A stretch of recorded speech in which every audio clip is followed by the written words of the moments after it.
하나님 아버지 감사합니다. 하나님 우리를 사랑하여 주시고 또 이처럼 하나님의 크신 은혜를 베풀어 주셔서 이 좋은 곳에서 함께 하나님을 찬양하고 함께 하나님을 경배하며 함께 하나님 말씀을 들을 수 있도록 귀한 은혜를 주셔서 하나님 참으로 감사합니다. 하나님 우리가 더욱 하나님과 동행하는 믿음의 삶을 살아가려고 몸부림치고 애쓰고 노력하였지만 지난 한 주간도 우리가 실패하고 실수한 부분들이 있음을 주님 앞에 고백합니다. 주님, 우리의 모든 허물과 우리의 모든 잘못들을 용서하여 주시고 이 시간 하나님 앞에 내 자신이 드려지며 하나님이 기뻐 받으시는 귀한 예배가 되기를 간절히 소망합니다. 성령 하나님께서 이 시간에 우리를 어루만져 주시고 하나님의 귀한 말씀을 듣기에 부족함이 없는 심령이 되게 하여 주시고 살아있는 하나님의 말씀, 생명의 말씀이 우리의 마음밭에 떨어져 성령의 풍성한 열매를 맺는 놀라운 하나님의 크신 은혜 역사가 임하게 하여 주옵소서. 부족한 종을 붙잡아 주시고 오직 하나님의 생명의 말씀 잘 증거케 하여 주옵소서. 예수님의 이름으로 기도드리옵나이다. 아멘. 우리가 창세기를 함께 살펴보고자 하는데요. 창세기 1장 1절에 보면은 하나님이 천지를 창조하시니라 이렇게 출발을 합니다. 이 말씀은 서론도 아니고 어떤 설명도 아닙니다. 이 말씀은 선포하고 있고 선언하고 있는 말씀이죠. 어떤 논리적인 전개나 설득이나 변명, 설명 이런 것들이 들어있지 않고 그냥 그 안에 진리만 담고 있는 그런 모습을 보게 됩니다. 자, 이런 패턴으로 하나님께서 먼저 이렇게 말씀하신 이유를 우리가 생각을 해보면 진리의 말씀은 선포되는 것이고 진리의 말씀은 선언되는 것이지 어떤 인간의 이성이나 어떤 인간의 이해로 말미암아 설득되어져야 하는 그런 말씀이 아니다라는 사실을 여기서 내포하고 있는 겁니다. 진리는 선언되는 겁니다. 진리는 뭔가를 막 설명해서 이해시키고 납득시키고 설득시키는 그런 모습이 아닙니다. 진리는 그냥 선포예요. 진리는 그냥 선언입니다. 왜냐하면 진리는 그 자체가 진짜이기 때문에 그래요. 그래서 이 창세기를 시작하면서 하나님의 첫 1장 1절 말씀이 하나님이 천지를 창조하시니라. 완전히 어떤 그 스토리를 풀어가는 그런 모습과는 완전히 다른 모습을 우리에게 보여주고 있습니다. 그것은 오늘 우리에게 이런 메시지를 던져주고 있는 겁니다. 하나님 말씀이 시작될 때에 그 하나님 말씀을 듣고 믿으라라는 겁니다. 믿음의 눈으로 이 창세기를 열어야 되지 너희들이 이해하고 설명을 듣고 납득해서 이 창세기를 열면은 안 된다라는 것이에요. 믿고 이 하나님의 말씀을 창세기를 바라보게 되면은 우리의 눈앞에 새로운 세계가 열리기 시작합니다. 하나님이 어떤 분이신가 알 수 있게 되고요. 인간이 어떤 존재인가를 알 수 있게 되고요. 우리 인간이 어떤 삶의 목적을 향하여 달려가야 되는지 살아가야 되는지를 알려주는 말씀이 되는 겁니다. 그런데 이거를 믿지 못하고 창세기를 바라보게 되면 다 허황된 이야기밖에 안 되는 거죠. 상상 속에 있는 스토리밖에 되지 않습니다. 오늘 우리는 1장 1절 말씀을 통해서 하나님이 우리에게 주시고자 하시는 교훈의 말씀이 뭘까 생각해 보았는데요. 첫째는 이 1장 1절 말씀을 통해서 하나님은 이 우주 만물의 주인이시다라는 사실을 발견하게 됩니다. 이 천지 만물을 창조하신 자가 누구냐면 하나님이십니다. 하나님이 이 우주 만물을 만드셨어요. 그러므로 하나님이 이 우주 만물의 주인이시죠. 하나님 만드셨으니까요. 그래서 이 우주 만물은 다 하나님의 것이요 하나님이 주인입니다. 근데 문제는 우리가 자꾸 이 우주 만물이 하나님의 것이 아니고 내 것이다라고 생각하는 데 있습니다. 하나님이 주인이 아니라 내가 주인이다라고 생각하는 거, 이것이 우리 인간의 문제입니다. 우리 인간은 가끔 이런 이야기를 합니다. 내 인생은 나의 것이다라고 이야기하고 선포합니다. 언뜻 듣기에는 맞는 말같이 들리지요. 그러나 우리를 창조하신 하나님의 계심을 우리가 알게 될 때는 그 말이 틀렸다라는 겁니다. 하나님이 나를 만드셨는데 하나님이 주인이시죠. 나는 하나님의 것이죠. 그래서 우리 인간은 자꾸만 내 인생은 나의 것이다 라고 출발하기 때문에 내가 주인이냐 하나님이 주인이냐 여기서 자꾸만 갈등이 일어나게 됩니다. 자, 이런 갈등을 일으켰던 범인이 누구냐면 아담과 하와예요. 이런 갈등을 제공한 원인자가 아담과 하와인데요. 뱀이 하와를 유혹할 때 어떻게 유혹합니까? 너희가 그것을 먹는 날에는 너희 눈이 밝아져서 하나님과 같이 된다고 했어요. 하나님과 같이 된다고 하니까 하와가 눈이 번쩍 뜬 거죠. 그래서 그 말에 홀딱 넘어가서 그 선악과를 따먹은 겁니다. 그리고 남편에게도 줬죠? 남편도 먹었어요. 하나님같이 된다는 말이 뭐냐면 내가 주인이 된다는 뜻입니다. 자신이 신이 되려고 하는, 자신이 주인이 되려고 하는 이런 인간의 모습이죠. 그래서 사람은 권력을 가지게 된다든지 어떤 높은 지위에 있게 된다든지 또는 남보다 많은 눈을 가지게 된다든지 이러면 남을 지배하려는 성향이 있어요. 이것은 주인이 되려고 하는 인간의 그 욕망입니다. 헤롯 왕이 요한의 형제 야고보를 칼로 죽였어요. 그러니까 유대인들이 굉장히 좋아했습니다. 유대인들은 기독교를 반대하니까요. 그래서 유대인들이 굉장히 좋아하니까 헤롯 왕이 굉장히 기뻤어요. 그래서 유대인들에게 더 환심을 사기 위해서 베드로를 잡아 옥에 가두었습니다. 그러니까 교회가 베드로가 잡혔으니까 교회가 열심히 기도를 했습니다. 그러자 옥문이 스스로 열렸고 베드로는 감옥에서 나와서 교회로 가게 되죠. 나중에 이 사실을 알게 된 헤롯 왕이 베드로를 시켰던 그 간수들을 다 칼로 죽였어요.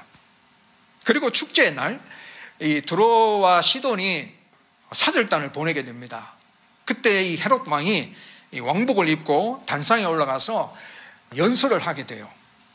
그때 22절에 보면 백성이 크게 부르되 이것은 신의 소리요 사람의 소리가 아니라 하거늘 백성들이 이렇게 반응할 때 헤롯 왕은 이 영광을 하나님께 돌리지 않고 자신이 신이 된 것처럼 그렇게 느끼고 즐겼어요.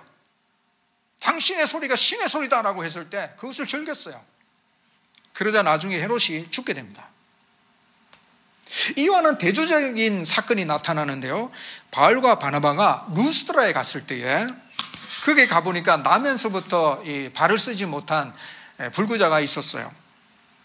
그래서 그 사람을 만났을 때 바울이 그 사람에게 믿음이 있는, 구원받을 만한 어떤 믿음이 있는 것을 발견하게 됩니다. 그래서 바울이 이렇게 말합니다. 내 발로 바로 일어서라 하고 명령을 하니까 그 사람이 걷게 된 것입니다. 자, 이런 기적을 본 루스드라 사람들이 발칵 뒤집어졌습니다. 와, 신들이 이 땅에 사람의 모양을 입고 내려오셨다라고 했어요. 그래서 바나바는 제우스라 하고 바울은 헤르메스라고 해서 제우스의 이 신상의 제사장들이 손을 잡고 그 다음에 화환을 들고 와서 이 두 사람 앞에 제사하려고 했습니다. 그러자 바울과 바나바가 화들짝 놀라가지고 옷을 찢고 무리 가운데 뛰어들어가서 여러분, 나는 여러분들과 같은 사람입니다. 나는 신이 아닙니다. 나는 여러분들과 같은 사람이고요. 이런 기적이 일어난 것은 만물을 지으신 살아계신 하나님께로 돌아오라고 하나님께서 기적을 베풀어 주신 것입니다. 이렇게 바울과 바나바가 이야기를 합니다. 자, 여러분 차이점을 발견했습니까? 헤롯 왕과 바울과 바나바의 리액션의 차이점 발견했어요? 사람들이 추앙하고 와, 신의 소리다라고 했을 때 헤롯 왕은 자신이 신이 된 것처럼 그렇게 즐겼습니다. 그러나 바울과 바나바는 사람들이 야, 신이 내려왔다라고 했을 때 바울과 바나바는 아니다, 나는 사람이다. 이런 기적을 일으킨 것은 하나님이 하신 일이다라고 고백한 모습을 보면서 하나님이 주인임을 고백하는 사람과 내가 주인임을 고백하는 사람의 차이점이 여기서 나타나는 겁니다. 또한 우리가 자신이 주인이 되고자 하는 그 사상 중에는 이 시대의 흐름 속에 인본주의가 있습니다. 인본주의는 사람을 제일 우선순위로 두는 그런 사상인데요. 인간을 중요하게 여겨야 된다. 인권이 중요하다라고 주장하는 그런 주의입니다. 아주 이것도 중요하죠. 옳은 이야기입니다. 하지만 인권을 너무너무 중요하게 여기다 보면 나중에는 그 안에 하나님이 설 자리가 없어요. 인권을 너무너무 중요하게 여기다 보면 사람을 너무너무 생각해 주다 보니까 하나님의 명령을 지킬 수가 없어요. 사람을 다 그들의 형편 따라 다 봐주려고 하다 보니까 다 이해하려다 보니까 하나님의 명령을 지킬 수가 없는 거죠. 구약 시대에 보면 엘리 제사장이 있는데요. 엘리 제사장에는 두 아들이 있었습니다. 홈리와 비나스라는 두 아들이 있었는데요. 이들이 아주 나쁜 행동을 합니다. 제사 드리면 그 제물을 꽃갱이로 이렇게 턱 집어가지고 가져가고요. 제사도 드리기 전에 가져가 버립니다. 좋은 거는 뒤로 빼돌리고, 그 다음에 또 나쁜 짓도 했어요. 그러니까 엘리 제사장이 이 두 아들의 나쁜 짓을 알았어요. 엘리 제사장이. 그래서 아들에게 그렇게 하지 말라, 나쁜 짓을 하지 말라라고 권면도 했습니다. 그러나 하나님은 이 엘리의 이러한 행동에 대해서 평가를 이렇게 내리고 있습니다. 사무엘상 2장 29절에 보면, 너희는 어찌하여 내가 내 처소에서 명령한 내 제물과 예물을 밟으며 내 아들들을 나보다 더 중히 여겨 내 백성 이스라엘이 드리는 가장 좋은 것으로 너희들을 살찌게 하느냐. 자, 하나님의 평가는요, 엘리가 아들들한테 나쁜 짓 하지 말라라고 말을 했지만, 하나님의 관점에서 하나님이 말씀하시기를 엘리가 한 그러한 행동은 아들들을 더 중히 여기는, 하나님보다 더 중히 여기는 그런 행동을 했다라고 평가를 내리고 있어요. 그 아들을 너무 소중하게 여기다 보니까 나쁜 짓을 하는 걸 아는데도 권면도 하기도 했지만, 아들을 너무나 소중하게 여기다 보니까 하나님의 설 자리가 없어져 버린 거죠. 하나님 명령을 온전히 지키지 못하게 된 겁니다. 그래서 나중에는 결국에는 블레셋과의 전쟁에서 홈리와 비나스가 다 사망하게 되죠. 엘리도 그 소식을 듣고 사망하게 됩니다. 여기에는 뭐가 중요하냐면은 우선순위가 중요합니다. 우선순위. 사람을 사랑하는 것도 중요하고 하나님을 사랑하는 것도 중요한데, 여기에는 우선순위가 있습니다. 그래서 가장 크고 첫째 되는 계명이 뭐냐 이렇게 물었을 때 대답해 주신 말씀이 마태복음 22장 37절 40절에 보면은 예수께서 이르시되 내 마음을 다하고 목숨을 다하고 뜻을 다하여 주 너의 하나님을 사랑하라 하셨으니 이것이 크고 첫째 되는 계명이요, 둘째도 그와 같으니 내 이웃을 내 자신과 같이 사랑하라 하셨으니 이 두 계명이 온 율법과 선지자의 강령이니라. 자, 하나님을 사랑하는 것이 첫째, 그 다음에 이웃을 사랑하는 것이 둘째입니다. 사랑의 수준은 같아요. 하나님을 사랑하는 정도도 이웃을 사랑하는 정도도 같아요. 근데 순서가 있어요. 먼저는 하나님을 사랑하는 겁니다. 하나님이 이 우주 만물의 주인이십니다. 하나님이 나의 주인이십니다. 하나님이 내 인생을 창조하셨을 뿐만 아니라 내 인생의 소유권도 하나님에게 있습니다. 내가 땅을 사고 내가 차를 사고 내가 집을 사도 이것이 다 내 것이다라고 하지만 결국에는 이것을 다 내려놓고 갑니다. 우리가 천국 갈 때는 이것을 다 내려놓고 갑니다. 왜냐하면 이게 내 게 아니기 때문에 그렇습니다. 정말 내 거라면 내가 들고 가죠. 나에게는 이런 소유권이 없습니다. 사실은 잠시 하나님께서 맡겨주신 겁니다. 우리가 이 땅에 살아갈 때에 요만큼 하나님께서 나에게 맡겨주신 겁니다. 집도 주시고 차도 주시고 또 내가 살아가는 가족도 주시고 뭐 이런 공간도 하나님이 주신 겁니다. 그러나 하나님이 우리를 부르실 때에 우리는 이 모든 것들을 다 놓고 갑니다. 아무리 사랑하는 가족이라 할지라도, 아무리 내가 좋아하는 집이라 할지라도 다 놓고 갑니다. 왜 그러냐면 소유권이 나한테 없기 때문에 그렇습니다. 하나님께서 그냥 잠시 맡겨주신 것에 불과합니다.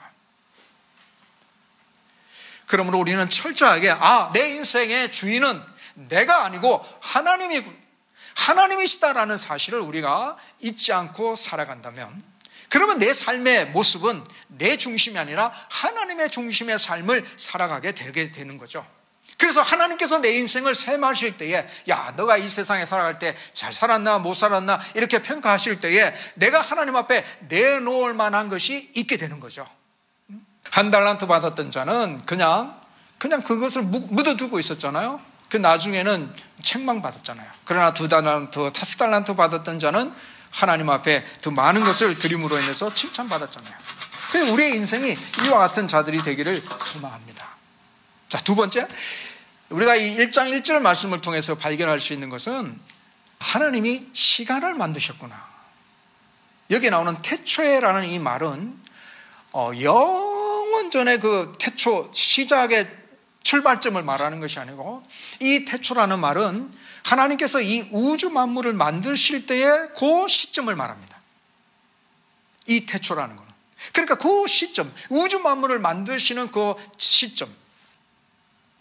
그래서 하나님은 태초에라는 말 속에서 시간을 만드신 분이다라는 사실을 발견하게 되죠. 사람은 시간 속에 살아갑니다. 그러나 그 시간의 주인은 아닙니다. 만약에 내가 시간의 주인이면 나는 죽지 않을 수가 있는 거죠. 사람은 시간을 소유할 수 없습니다. 단지 하나님부터 시간을 우리가 빌려 쓰고 있는 것인데요. 그래서 우리가 이 시간, 하나님께서 나에게 주신 시간, 우리의 인생의 시간, 이 시간을 하나님과 함께 사용하면 우리의 삶은 하나님의 역사가 됩니다. 그렇죠? 아브라함이 하나님과 믿음의 삶을 살았으니까 성경에 하나님의 역사로 나타나지 않아요. 아브라함의 삶이요.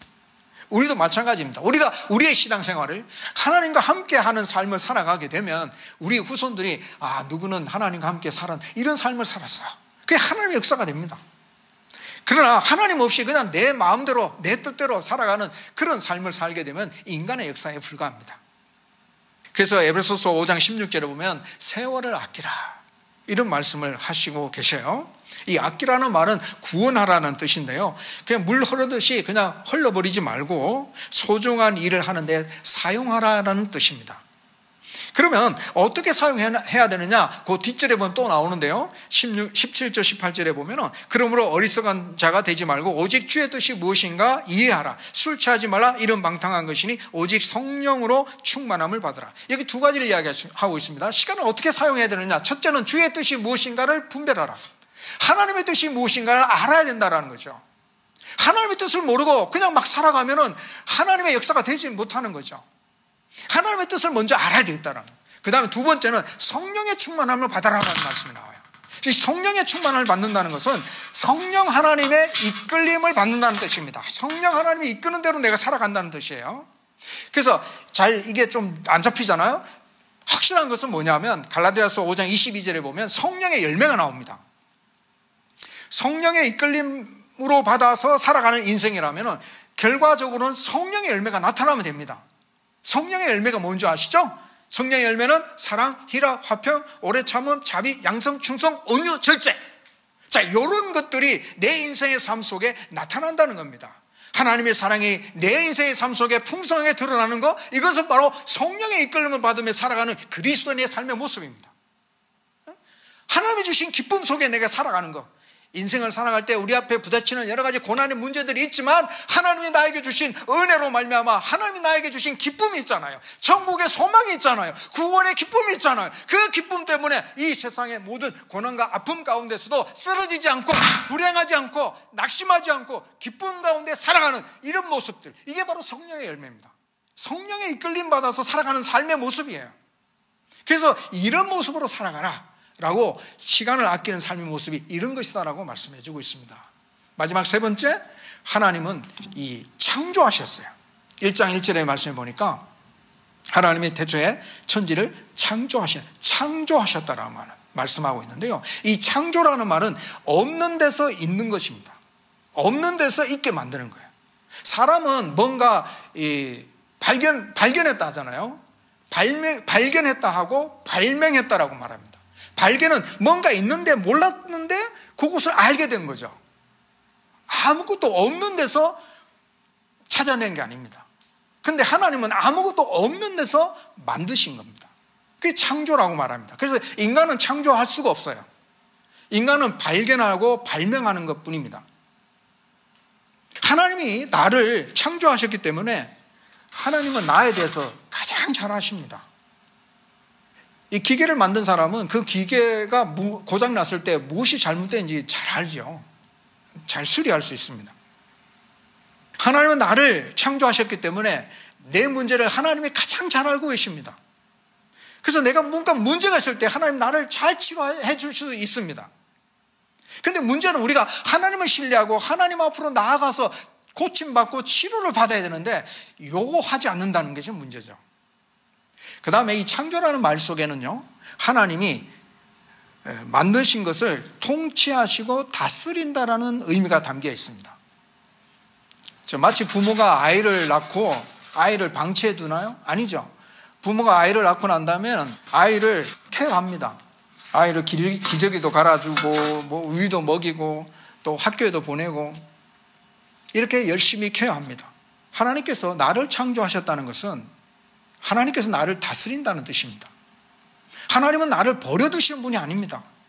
하나님은 나를 다스리고 계시고 인도하고 계시고 나를 도와주시기를 원하시는 분이십니다. 문제는 내가 하나님의 도움의 손길이 임하는 곳에 내가 가지 않는 것이 문제라는 것이죠.